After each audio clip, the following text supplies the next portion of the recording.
سلام، من ایمسینم و به یه ویدیوی دیگه از این چنل خیلی خوش اومدید. بچه توی این ویدیو قراره در مورد چیزایی حرف بزنیم که اول برای کار دیگه ساخته شده بود اما امروز کاربردشون عوض شده و برای کار دیگه استفاده میشن. پس بدون هیچ معطلی بریم سراغ ویدیو.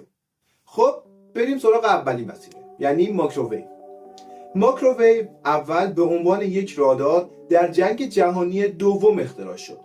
اما یه روز آقای پرسی اسپنسر متوجه میشه که امواج ماکروویو میتونه شکلات توی جیبش رو ذوب کنه. همین سرآغاز این بود که ماکروویو بشه یه وسیله برای توی آشپزخونه که ما بتونیم غذامون رو توش گرم کنیم یا درست کنیم. وسیله دوم چسب نواری. چسب نواری اول برای آببندی مهمات جنگی توی جنگ جهانی دوم اختراع شد. اما کاربرد امروزش اینه که ما میتونیم با چسب نواری دو تا چیز رو به هم بچسبونیم یا بسته بندی کنیم یا برای تعمیر وسایل استفاده کنیم و همچنین کاربردهای دیگه داره. وسیله بعدی جی پی اس اول برای اهداف نظامی و جهتیابی در عملیات‌های نظامی در جنگ جهانی دوم اختراع شد. اما امروزه ما به عنوان مسیریابی در همه گوشی‌های هوشمند، تاکسی‌ها و غیره ازش استفاده می‌کنیم. چهارمین چیز ویبره موبایله. بچه‌ها ویبره موبایل اول فقط برای افراد ناشنوا اختراع شده بود، اما امروزه برای اطلاع رسانی در حالت سایلنت برای همه کاربران استفاده میشه. وسیله بعدی اسپری خشک کننده بدن. بچه‌ها اسپری خشک کننده بدن اول برای این اختراع شد که در صورت نبود حمام فقط ازش استفاده بشه، اما امروزه برای افزایش اعتماد به نفس و جذابیت حتی بعد حموم و قبل حموم فرقی نداره، همیشه میشه ازش استفاده کرد و یک وسیله روزمره است. وسیله بعدی پلاستیک حبابدار. پلاستیک حبابدار اول برای کاغذ دیواری سه‌بعدی اختراع شد، اما امروزه ما برای کمک در بسته‌بندیامون از اون استفاده میکنیم. نوشابه کوکاکولا. نوشابه کوکاکولا اول خواص دارویی داشته، یعنی استفاده میکردن برای درمان سردرد یا اعتیاد به مورفین، اما امروزه ما به عنوان یه نوشیدنی در کنار غذامون ازش استفاده میکنیم و همچنین صنعت تجاری بزرگ دنیاست. وسیله بعدی ویاگرا. ویاگرا اول برای درمان فشار خون بالا و درد قفسه سینه اختراع شد، اما امروزه برای درمان اختلال نوز از اون استفاده میشه.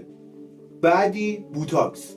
بچه‌ها بوتاکس اول برای درمان گرفتگی‌های عضلانی ساخته شد، ولی امروزه در صنعت مد و زیبایی و همچنین برای کاهش چین و چروک ازش استفاده میشه. بعدی آسپرین. آسپرین اول دارویی بود که برای تسکین درد و تب خوب بود، ولی امروزه از آسپرین برای پیشگیری از سکته و حملات قلبی و همچنین برای رقیق کردن خون ازش استفاده میشه. بلوتوث ابتدا برای بدون سیم کردن هدست ها و تجهیزات نظامی توی جنگ جهانی ساخته شد، اما امروزه ما از اون برای ارسال فایل ها و همچنین گوش‌های موسیقی و هزاران کار دیگر ازش استفاده میکنیم. وسیله بعدی عینک واقعیت مجازی یا عینک VR. بچه‌ها ابتدا برای آموزش و شبیه سازی نظامی و پزشکی ساخته شد، اما امروزه ما برای بازی کردن و همچنین استفاده روزمره استفاده ازش میکنیم. شلواردی یا شلوار جین به عنوان لباسی محکم برای معدنکارها شناخته میشد، اما امروزه به عنوان پوشاک مد و همچنین شلوار محبوب خیلی‌ها حساب میشه.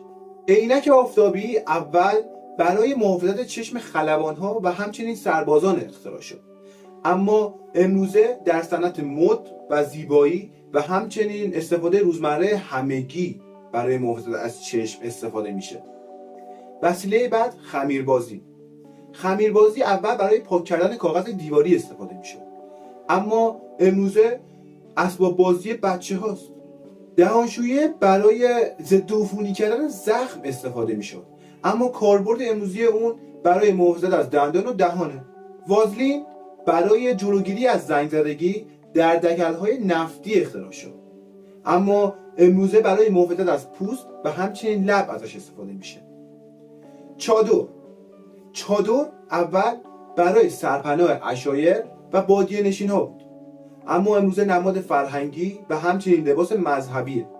کاغذ چسبدار اول به منظور یک نوع چسب قوی اختراع شد که این ایده با شکست مواجه شد، اما امروزه برای یادداشت برداری و همچنین زیبا کردن یادداشت برداری در دفترچه ها و دفترها و همچنین تو اداره ها ازش استفاده میشه. و آخرین وسیله قالی ایرانی. قالی ایرانی برای عایق گرما و همچنین نشیمن‌های سنتی اختراع شد، اما امروزه برای تزیین هنری، صادرات و همچنین نمایشگاه‌های جهانی ازش استفاده میشه. خب دوستان، این بود از ویدیو امروز. خوشحال میشم اگه ویدیو رو دوست داشتید حتما ویدیو رو لایک کنید و کانال رو سابسکرایب داشته باشید و توی کامنت ها برام بنویسید که کدوم از همه جالب تر بود و اگه شما هم وسیله‌ای رو میشناسید که اول کاربرد دیگه‌ای داشت و امروزه به عنوان یک چیز دیگه ازش استفاده میشه، حتما توی کامنت ها بهم بگید. و تا ویدیوی بعد، بدرود.